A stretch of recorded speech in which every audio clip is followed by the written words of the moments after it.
तो मैंने बहुत ही गलत बोला और आज मैं यहाँ पे गाजीपुर बॉर्डर पे आया हूँ किसानों से माफी मांगने के लिए। तो मैं सभी किसान भाइयों से माफी मांगता हूँ। और 1947 को पंडित जवाहरलाल नेहरू ने एक भाषण दिया था लाल किले पे, उसकी वजह से आज ये देखने को मिल रहा है जैसे महंगाई है, तमाम समस्याएं देश में, उसके कारण उत्पन्न नहीं है। आपका क्या मानना है? अच्छा, एक बात आप मुझे बताइए, आपने खाली उन्हीं का बयान सुना है? भाई साहब, भाजपा नमूनों की टोली है और ये तो सिर्फ एक छोटा सा, आप ये समझिए, ट्रेलर है। पिक्चर दिखाने वाले तो एक से बढ़कर एक नेता हैं। उन्होंने ये पूछिए कि नेहरू जी ने 15 अगस्त 1947 को भाषण दिया, तब देश में महंगाई कैसे हो रही है? वित्त मंत्री कह देती हैं प्याज के बढ़ते दाम को लेकर मैं प्याज ही नहीं खाती। ठीक है जी। इनका एक नेता कह देता है जी कर्नाटक में हमने गंगा साफ करने पर लाखों रुपया बहा दिया। अब भैया, कर्नाटक में कौन सी गंगा बह रही है, जरा ये भी बता दो। एक नेता इनका कह रहा है कि बीफ खाओ, मुर्गा मछली ये मत खाओ। एक और यूपी में टीम बन रही है गोरक्षा दल के नाम पर, दूसरी ओर ये कह रहे हैं बीफ खाओ। तो इनके नेता एक से बढ़कर एक टीम में नमूने हैं, कलाकार हैं। ये बात मैं आपको बता दूं। हाँ, कांग्रेस में नहीं है, कांग्रेस में नहीं है भाई। मैं किसी पार्टी को सपोर्ट नहीं करता हूँ और मैं आपको बता दूं कि कांग्रेस में हो चाहे बीजेपी में हो, नमूने सारी पार्टी में एक से बढ़कर एक हैं। आप कांग्रेस सपोर्ट रहे हैं, बीजेपी सपोर्ट रहे हैं, बता दो आप। तुम किसी चीज के भी नहीं तो फिर आपको आपत्ति क्यों हुई मोदी जी की इस बात से? इस बात से हुई, देखो यार, अब तुम ऐसे बिना वेरीफाई करे तुम कह रहे हो कि सपोर्टर हैं ये हैं। एक बात आप मुझे ये बताइए जी, कोलकाता में किसकी गवर्नमेंट है? किसी की भी। अरे आपको इतना नहीं पता क्या कोलकाता में किसकी गवर्नमेंट है? मैं तो आपकी इज्जत बचाने के लिए कर रहा हूं। अरे भैया, इज्जत मेरी इज्जत मत बचाइए। सुनिए मेरे को, सुनिए एक मिनट। मेरी इज्जत आप ना बनाने वाले हैं और ना मेरी इज्जत को बिगाड़ने वाले हैं, ठीक है ना? आप ये बताइए कोलकाता में किसी, अरे आपको, अरे यार भैया, संबित पात्रा बनने आए हो क्या? बोलते रहो, गटर करते रहो क्या? तुम कन्हैयालाल बनने आए हो क्या? आप एक बात बताइए, एक बात आप मुझे बताइए, पश्चिम बंगाल में गवर्नमेंट किसकी? आपसे जो सवाल पूछा जाए उसका जवाब हो तो बताइए, वरना मना करिए, मुझे नहीं पता। भाई बताओ, आप ये बताइए। अरे भैया, तुम बता दो। अरे भाई मेरी बात सुनेंगे आप? पश्चिम बंगाल में किसी गवर्नमेंट है? ममता बनर्जी की है या नहीं है? टीएमसी की है या नहीं है? टीएमसी की है या नहीं है? मैं आपकी तरह पॉलिटिक्स में क्या करते हैं आप? क्या करते हैं आप? क्या मैं काम करता हूँ? क्या काम करते हैं आप? ईयरफोन का काम करता हूँ। किसका? ईयरफोन का काम करते हैं। कभी आप कहते हैं किसी न्यूज चैनल पे आके कि मैं 12th में पढ़ाई कर रहा हूँ, 12th में पढ़ाई कर रहे हैं, ईयरफोन का काम कर रहे हैं? भाई दोनों कर रहे हैं। 12th का तो सबका रिजल्ट आ गया, आप कह रहे हैं कि आपकी पढ़ाई चल रही है। यही कमी है देश में मेरे भाई। सुनिए, आप यंगस्टर से, अरे सुनने का काम करेंगे, सुनने का काम करेंगे। आपको पता है इस देश के अंदर हर दिन कितने लोग भूख से प्रभावित हैं? इस देश के अंदर आपको पता है SSC-GD के अंदर अब की बार कितने क्वेश्चन गलत दिए गवर्नमेंट ने? आपको पता है सिविल सर्विस की भर्ती कितने टाइम से नहीं हो रही है? आपको पता है इस देश के अंदर बेरोजगारी का क्या आंकड़ा है? आपको पता है खत्म हुई है क्या? आपको पता है करप्शन कितनी खत्म हुई है? करप्शन कितनी खत्म हुई है आप बता दो। भाई एक बात बताऊं, अरे आप बचा हुआ है ना, करप्शन सुनिए, देश बचा हुआ है। हाँ, ये सरकार की वजह से बचा। अच्छा, तो ये बता दीजिए बाकी जो देश हैं जहाँ पर मोदी जी नहीं है, वहाँ का विकास हो रहा है या नहीं हो रहा? नहीं हो रहा, बर्बाद है भाई। तबाह होते हुए भी तबाही नहीं दिखती मेरे भाई। ये अंधभक्ति है, इसकी कोई दवाई नहीं दिखती। SSC का जो मैं आपको बता रहा हूँ आंकड़े कि 3000 से ज्यादा लोग जो भूखे सोते हैं। हंगर इंडेक्स में ग्लोबल 100, पता है आपको ग्लोबल हंगर इंडेक्स क्या है? पता है आपको ग्लोबल हंगर इंडेक्स क्या है? देख रहे हो आप नेगेटिव चीजों, पॉजिटिव चीज आप गिना दो, पॉजिटिव चीज आप गिनाइए। एक मिनट रुकिए, आप ये गिनाइए मोदी जी के पॉजिटिव फायदे। आप मोदी जी के पॉजिटिव फायदे गिनाइए, क्योंकि मैं भी नहीं जानता हूँ। बिल्कुल, आप गिनाइए। अरे मैं बता रहा हूँ भाई, शिक्षा अच्छी हुई, शिक्षा अच्छी हुई, बिल्कुल। कहाँ अच्छी हुई बताइए? एजुकेशन का बजट, एजुकेशन का बजट, एजुकेशन का बजट, एजुकेशन का बजट गिनाइए। अरे भैया, मैं यार आपको गिनवाने को तो मैं इतने गिनवा दूंगा, अरे कल हो जाएगी। कहाँ पे हुई है शिक्षा अच्छी है तो बताइए भाई? दिल्ली में हुई है। यूपी में स्कूल नहीं खुले, आप शिक्षा बेहतर हुई है? 70 साल में मोदी हाई स्कूल से ट्रेनिंग लेके आए हैं झूठ बोलने की। मेरी 72 साल में सबके कपड़े घिस गए, सबके पैर घिस गए। अच्छा, सबके कपड़े हाथ घिस गए, कलम घिसते घिसते कि राम मंदिर बनेगा। अच्छा, फाइनली बन चुका। ये कमी है देश के यंगस्टर की, आधी अधूरी जानकारी लेके बैठे हैं। 12th कर रहे हैं, इसीलिए कह रहा हूँ पढ़ाई पे ध्यान दे लो। सुनो, अब सुनो बात। राम मंदिर कोर्ट ने बनवाया है, वरना जिस तरीके से 3 तलाक का मुद्दा पार्लियामेंट से पास होता है ना 300 सांसद के बहुमत से, वैसे ही 133 करोड़ जनता के आराध्य मर्यादा पुरुषोत्तम भगवान श्री राम को कोर्ट के दरवाजे के चक्कर क्यों लगाने पड़े? सवाल का जवाब दो। बीजेपी ने बनवाया है राम मंदिर। अरे मेरा हाथ मत पकड़ो। मैं, अरे भैया, मैं सुनिए, क्योंकि अंधभक्तों की कोई दवाई नहीं है, ये अंधभक्ति की कोई दवाई नहीं है। आप 10 रुपए दोगे राम के नाम पे? अरे सुनिए, हमारे राम, अरे मैं बता रहा हूँ, सुनिए हमारे राम की जो आप बात कर रहे हो, ठीक है? आपको पहली बात मेरे भाई ने बोली शिक्षा अच्छी हुई, ये नहीं पता कहाँ अच्छी हुई। जैसे बोला ना, क्या सुनने का दम रखोगे? ठीक है भाई, बोलो भाई। जैसे योगी जी ने एडवर्टाइजमेंट किया ना उत्तर प्रदेश का एडवर्टाइजमेंट दिल्ली में कि 4 करोड़ रोजगार मिला, ये नहीं पता कहाँ मिला। ऐसी भाई ने बोला शिक्षा अच्छी हुई, लेकिन ये नहीं पता कि कहाँ मिली। दूसरी बात, इन्होंने बोला राम मंदिर। अरे देश की 133 करोड़ जनता के आराध्य मर्यादा पुरुषोत्तम भगवान श्री राम, उनके लिए 10 रुपए का चंदा देंगे?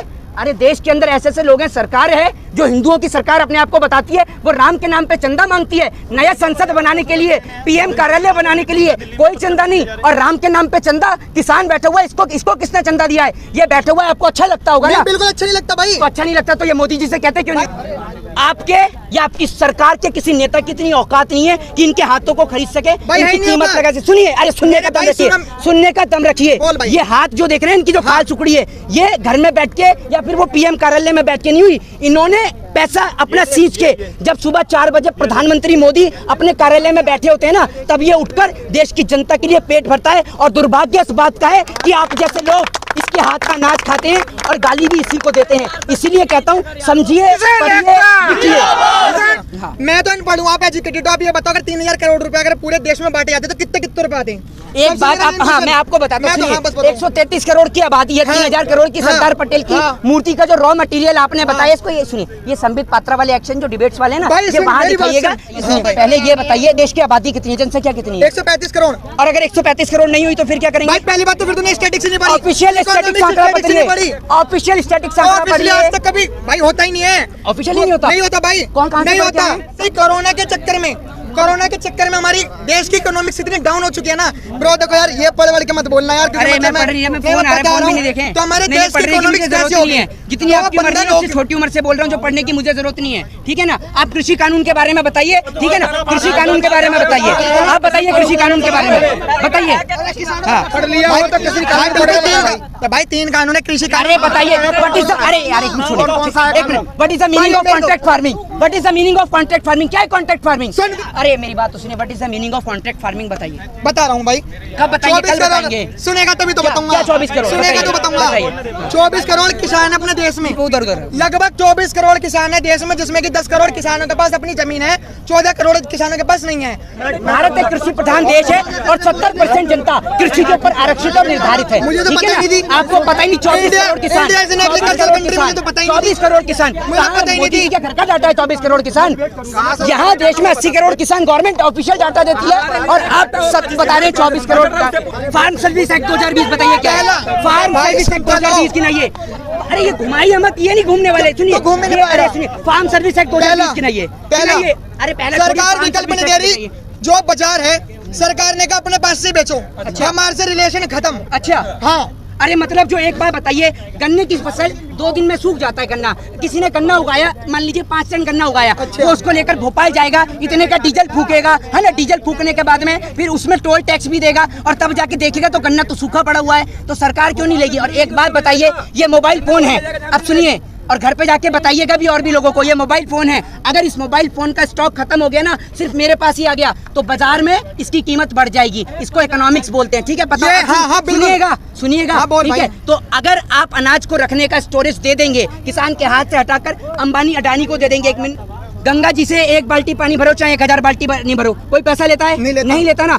अब वही फ्री में मिलने वाला पानी जब मल्टीनेशनल कंपनी की नजर में आता है, तो वो इसको 10 रुपए लीटर, 20 रुपए लीटर किन्ने और बिस्लरी के जरिए बेचते हैं। तो ऐसे ही जब किसान की फसल इनके हाथ में लगेगी, तो जो आलू आपको आज, हमें और आपको 20 रुपए किलो, 30 रुपए किलो मिलता है ना, वही आलू का दाम शायद 50 रुपए किलो, 100 रुपए किलो हो जाए, तो आप कहाँ से ले पाएंगे? और ये देश का गरीब किसान जो मेहनत करके, पैसा करके, APMC एक्ट के तहत 2006 में मंडियां बंद कर दी गई बिहार में। जानते हैं आप क्या APMC? बिल्कुल बताइए क्या APMC? अरे आप सब कुछ APMC एक्ट की फुल फॉर्म बताइए, बताइए APMC एक्ट क्या है? तो बीच में क्यों बोलते हैं आप? सुनने का शौक है नहीं आपको, लेकिन गिनाएंगे। पहले पढ़िए, सुनिए, आप मेरे भाई हैं और मैं आपकी रिस्पेक्ट करता हूँ, सभी यंगस्टर्स की रिस्पेक्ट करता हूँ, और ये बहुत अच्छी बात है कि आपको पढ़ना चाहिए, किसान के लिए बोलना चाहिए। लेकिन सुनिए, यहाँ आकर कम से कम इन बुजुर्गों के, इनके हौसलों को खत्म मत करिए। पता है आपको, 8 महीने से बैठे हुए हैं और 700 से ज्यादा परिवार के सदस्यों को खो चुके हैं। यहाँ सरकार और किसी सरकार की औकात नहीं कि इनको खरीद सके या इनको मदद दे सके।